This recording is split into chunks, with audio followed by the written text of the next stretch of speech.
Senator Bernie Sanders, and now Democratic presidential candidate in 2020, joins us right now on the Young Turks. Senator Sanders, welcome back.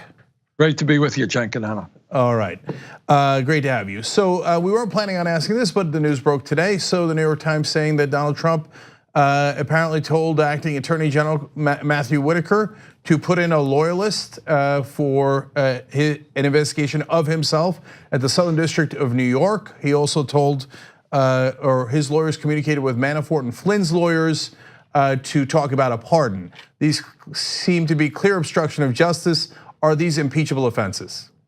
Well, if in fact they are true, I think they are impeachable offenses. And this adds to a long list of actions on the part of this president, who is perhaps the most unethical president we have had in the modern history of this country, which are impeachable. But I think we got to take a deep breath, allow the investigations to run their course, and then go forward. You know, if Trump is impeached, I'm going to be part of the folks who are going to be judging him.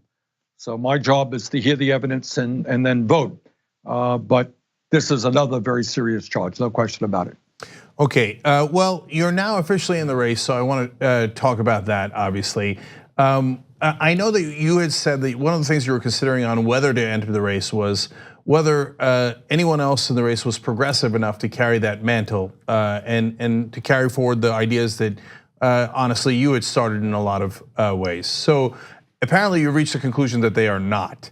Well, the conclusion that I've reached is that I think I am the strongest candidate to defeat Donald Trump. I think we can win states that Clinton lost. I think we could win states like Michigan, Pennsylvania, Wisconsin, Florida, and maybe some other states as well. And I think the message that we are bringing forth is not just that we need to transform our economic and political system so that it starts reflecting the needs of working families and not just the 1%.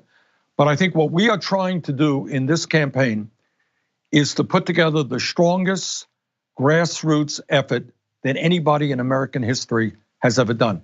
We hope, Cenk, that within a week or two, we will be able to announce that we have 1 million people in every state in this country prepared to roll up their sleeves, help us win the Democratic nomination, help us win the general election, and equally important, help us take on the powerful special interest from Wall Street, the drug companies, the insurance companies, the military industrial complex, etc., to take them on so that we can finally create a government that works for all of us and not just the 1%. Senator Sanders, you mentioned that you would be the strongest candidate to take on Donald Trump, and the polling certainly bears that out. But one thing that I've noticed is that every Democratic candidate, with maybe the exception of Senator Klobuchar, has taken on your rhetoric in their campaigns. And so they're all presenting themselves as extremely progressive, very much in favor of the policies that you proposed during the 2016 election. How do you differentiate yourself as the real progressive in the race? Well, in two ways, Anna. And first of all, I think it is fair for people to ask who was there when these ideas were not popular. You know, when I talked about Medicare for all, as you will recall, virtually nobody was talking about Medicare for all. It was too radical, too extreme. I was talking about raising the minimum wage to $15 an hour when people in Congress were talking about $10 or $12 maybe an hour. I was there. I was talking about climate change being not only a major global crisis, but a national security crisis. Very few people were there. So I think when people look back and say, well, you know what? Bernie was there talking about these issues when they didn't have majority support in polls. Maybe that's worth something. And second of all, what I understand, and let me underline this point, is I know many of the candidates are running. And those in the Senate are friends of mine, and they are good people. And you're not going to hear me disparage them. But at the end of the day, this is what I do believe in my heart of hearts. That if you want Medicare for all, you're going to have to rally the American people to take on the incredibly powerful insurance industry and pharmaceutical industry who will spend hundreds and hundreds of millions of dollars in lobbying, in dishonest advertising, in campaign contributions. If you want to combat climate change and transform our energy system away from fossil fuel into energy efficiency and sustainable energy, you're gonna have to take on the power of the fossil fuel industry. If you wanna raise taxes, as we must, on the wealthy and large corporations, you're gonna have to take on the billionaire class. The only way, in my view, my political judgment, the only way that is done is not inside the Beltway. The only way that is done is when you mobilize millions of people to stand up and fight back. That's the only way change has ever come about in terms of the civil rights movement, in terms of the women's movement, the labor movement, the gay movement. And that is kind of what we are attempting to do in this campaign. So it's not just winning the nomination, it's laying the groundwork for a movement that is prepared to take on the powerful special interests who control our economic and political life. So Senator Sanders, let me follow up on that, because I'll tell you what some progressives are concerned about in regards to some of the other candidates, Kamala Harris, Cory Booker, Gillibrand, and I'll tell them the same thing if they come on the program, which is that they're worried that they're saying that they're for Medicare for all and Green New Deal, but that they're not really going to fight for it when they get into office. Are you also concerned about that? Look, I'm not here to disparage any of those people. I know them all and I like them all.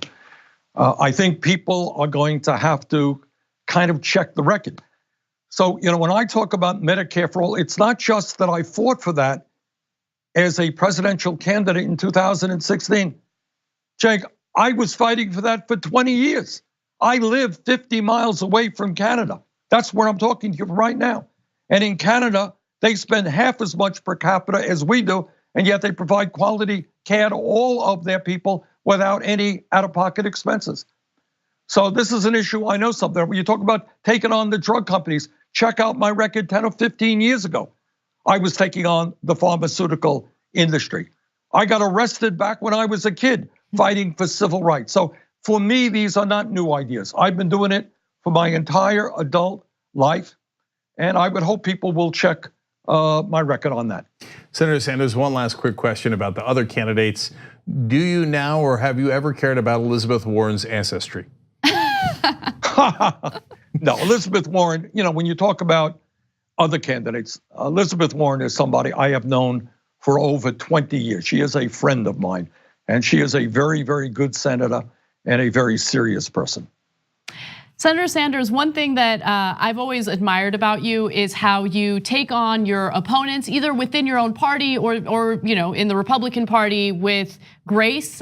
You don't usually respond aggressively to provocations, but as the 2020 election heats up, how do you plan on handling Donald Trump's provocations? Because he's currently working on nicknames that he's going to tie to Democratic candidates. Well, Anna, Trump is the exception to the rule. Usually, I like, as you well know, I bore people to death because I like talking about issues, and I'm not in the business of attacking people. You don't bore us.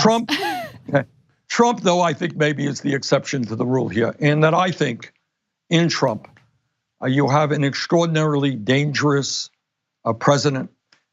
This is a person who is a pathological liar. He is a fraud.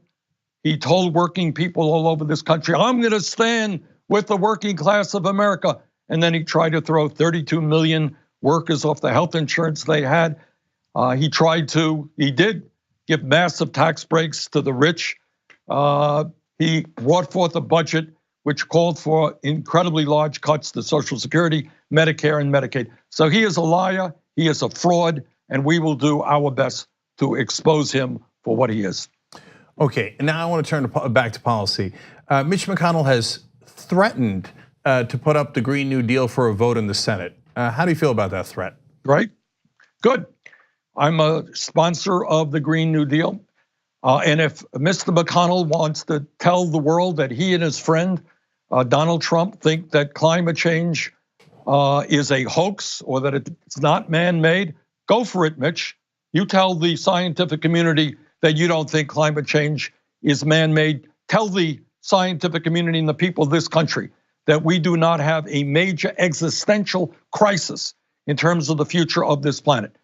So number one, we have science on our side. Number two, we now have the capability, the technology to transform our energy system away from fossil fuel to energy efficiency and sustainable energy. And three, what the Green New Deal is also about is making it clear, and this I believe, that we can create millions of good paying jobs in terms of transforming our energy system. And by the way, when we do that, we're gonna pay a special attention to the needs of those communities that have suffered as a result of this transformation. Those workers who are working in the fossil fuel industry, they are not our enemies. And we have got to do everything we can to protect them, to make sure that the jobs that become available are jobs that they can get. So if you are president, you've got a lot of priorities ahead of you that you, as you just explained, have been fighting for decades. Medicare for All, Green New Deal, and the list goes on. So how do you prioritize? How would you prioritize? It's not a question of prioritizing. How do you compare the future of the planet when scientists tell us that we have 12 years if we don't turn around climate change that will cause irreparable harm? How do you not understand that people are dying? Thousands of people die every single year in this country because they don't have any health insurance, so they can't afford their prescription drugs. To my mind, it's not just this issue, it's that issue. We have got to develop an agenda that speaks to the needs of working families. That's healthcare, that's prescription drugs, that's education, that's childcare, that's infrastructure, that is climate change. We can do that when we think big and not small, and when we rally millions of people around that progressive agenda. Senator Sanders, I hear your policy proposals and it's all very exciting. It's certainly what true progressives want to push for. But what concerns me is some of what we saw during the 2016 election. And I'm curious, were there specific lessons that you learned during that election that you're gonna really look out for moving forward? And what are those lessons? Yes, we have been criticized, correctly so, for running a campaign that was too white and too male oriented, and that is gonna change. We're gonna have a very, very diverse campaign staff, and we're gonna do a better job reaching out to every community in this country. And in response to some of the attacks that we've seen in the mainstream press in regard to your campaign, what have you done to kind of fix those problems moving forward? Anna, in my 2018 re-election campaign here in Vermont, we instituted, I think, the strongest protocol, maybe of any campaign, against sexual harassment.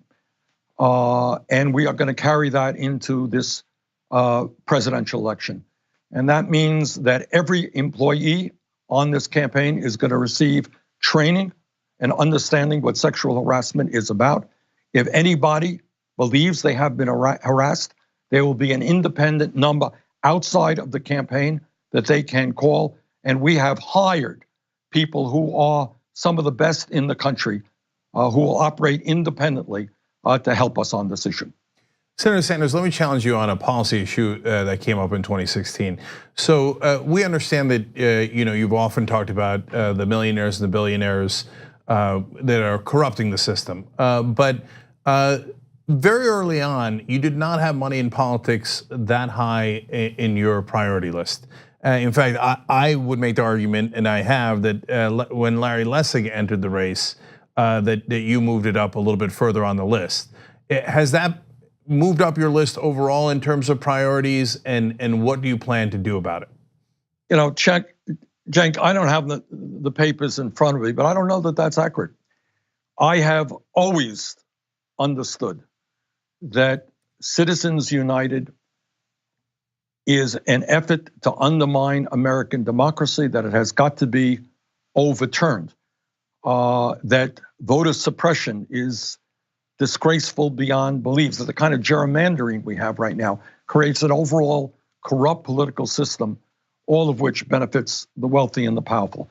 So this is an issue that I have felt extremely strongly about, and I don't understand how any serious candidate cannot feel strongly about it.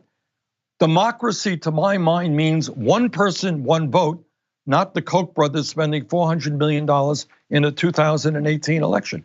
So this is an issue. I'm sorry, go ahead. Sorry, so you would take the Koch brother money out, but you would also take the George Soros money out? Of course, I mean, the goal has got to be, right now, the overwhelming majority of billionaire money goes to Republicans. But you can't pick and choose. I believe, as it happens, not only in overturning Citizens United, but moving to public funding of elections. And we're seeing states like Maine move in that direction. New York City has done some good things. Look, here is the goal, not a complicated goal. I want anybody in this country, regardless of their income status, to be able to run for school board, to be able to run for Congress, to be able to run for President of the United States. And I do not want that person to have to simply be a billionaire or to be dependent upon big money to do that. And I'm very proud, by the way, that at the end of the day, I think we set a lot of records by rejecting super PACs and raising funds by the millions from small individual donations. All right, last question for you, Senator Sanders. What are the attributes you would look for in a vice president? I think we would look for somebody who is maybe not of the same gender that I am, and maybe somebody who might be a couple of years younger than me, and somebody who can take the progressive banner as vice president and carry it all over this country to help us with our agenda and help us to rally the American people. All right, Senator Bernie Sanders running for president again. Thank you so much for joining us on the Young Turks. We appreciate it. Thank you, Cenk. The TYT Plus app is now available on iOS and Android. Download to get more TYT content at tyt.com/app.